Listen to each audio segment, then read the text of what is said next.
आगे बढ़ते हैं। जयपुर के अरण्य भवन में वन विभाग की वाइल्ड लाइफ बैंक की राज्य स्तरीय बैठक का आयोजन हुआ। टाइगर रिजर्व, लेपर्ड रिजर्व, दूसरे कंजर्वेशन रिजर्व के सभी मुख्य वन संरक्षक और उपवन संरक्षक बैठक में मौजूद रहे। सभी से वन और वन्य जीव संरक्षण को लेकर संवाद किया गया। वन क्षेत्र में अवैध अतिक्रमण और अवैध खनन रोकने पर सख्त कार्रवाई के निर्देश भी दिए गए। इस दौरान वन विभाग के प्रधान मुख्य वन संरक्षक और मुख्य वन जीव प्रतिपालक से फर्स्ट इंडिया की खास बातचीत।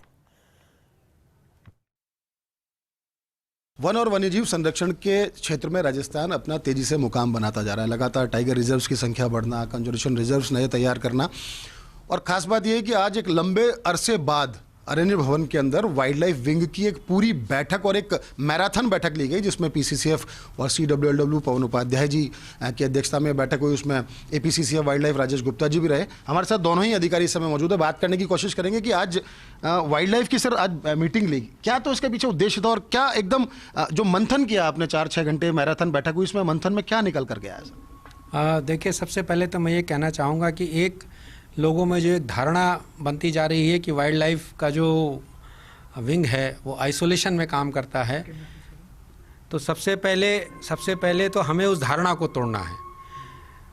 ऐसा प्रतीत होने लगा था कि जो है वो वाइल्ड लाइफ में सब कुछ ठीक नहीं चल रहा है, ऐसी धारणा लोगों में बनती जा रही है।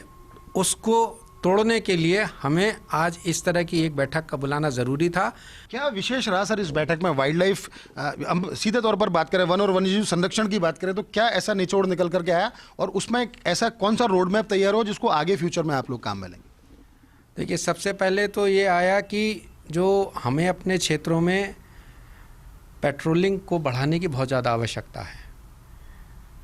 जो हमारे विकास कार्य हैं उन पर भी लगातार ध्यान दिए जाने की आवश्यकता है कि यदि हम अपने विकास कार्यों पर ध्यान देते हैं, पेट्रोलिंग पर ध्यान देते हैं, आसपास के जो लोग हैं उनको साथ में जोड़ने का बात करते हैं, तो डेफिनेटली वन और वन्य जीव को एक जो समर्थन हमें मिलना चाहिए, क्योंकि कई बार गांव वाले हॉस्टाइल हो जाते हैं, तो वो हॉस्टिलिटी थोड़ी सी कम हो सके, हमें उस संबंध में हमने आज काफ़ी चर्चा की है।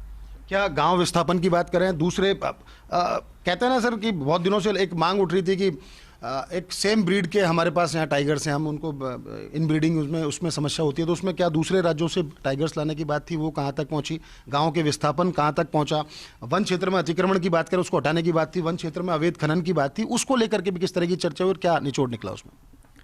देखिए, विस्थापन के संबंध में तो लगातार कार्रवाई की जा रही है, और रामगढ़ विषधारी में भी इस बार काफ़ी अच्छा कार्य हुआ है। उसको लेकर के विस्थापन का सरिस्का में चल ही रहा है। रणथंभौर में भी कुछ प्रयास किए जा रहे हैं। जहाँ तक आपके अवैध खनन और इसकी बात है, तो उसके लिए आज बड़े कड़े निर्देश दिए गए हैं कि आप, मुख्यमंत्री जी की चूँकि ये भावना है कि भाई किसी भी प्रकार का अवैध खनन जो है वो नहीं होना चाहिए, तो उसके लिए जो है वो सभी CCFs और DFOs को सजग किया गया है, और ये निर्देश हैं कि आप इसके ऊपर सख्त कार्रवाई करें। राजेश जी, एक सवाल आपसे भी इस तरह से था कि चूंकि आप तो भरतपुर, रणथंभौर या सरिस्का की बात करें, आपने विभिन्न पदों पर वहाँ पर रहे हैं, आपने उसको बहुत नज़दीक से देखा है। क्या ट्रैकिंग और मॉनिटरिंग सिस्टम को और ज़्यादा पुख्ता करने की अभी ज़रूरत है, और है तो आप किस तरह की इस बैठक में चर्चा हुई? और जीन पूल बढ़ाने की बात थी, उस पर भी मैं आपसे भी जानना चाहूँगा। देखिए, वन्यजीव संरक्षण के लिए या प्रोटेक्टेड एरियाज़ में प्रबंधन के लिए जो मैंने फील्ड से सीखा है, और जो उस दिन अच्छा लगा, माननीय मंत्री महोदय ने बैठक में जो बात कही थी, जो मुझे बहुत अच्छा लगा था, बेसिक्स पर काम करनी चाहिए। द बेसिक्स वाइल्ड लाइफ में ये है कि आप फील्ड में रहें, ज़्यादा से ज़्यादा गश्त करें, रात्रि विश्राम चौकियों में करें, स्टाफ के साथ, गार्ड्स के साथ इंटरेक्शन करिए, उनके साथ रहिए, सुबह उठ के 6 बजे उनके साथ फील्ड में जाइए। उससे जो आदमी सीखता है, उससे जंगल में अपने आप सुधार होता है। फॉरेस्टर जितना जंगल में चलेगा उतना ही जंगल को उससे फ़ायदा होगा, और वन्य जीव तो उसके साथ लाभान्वित होंगे ही।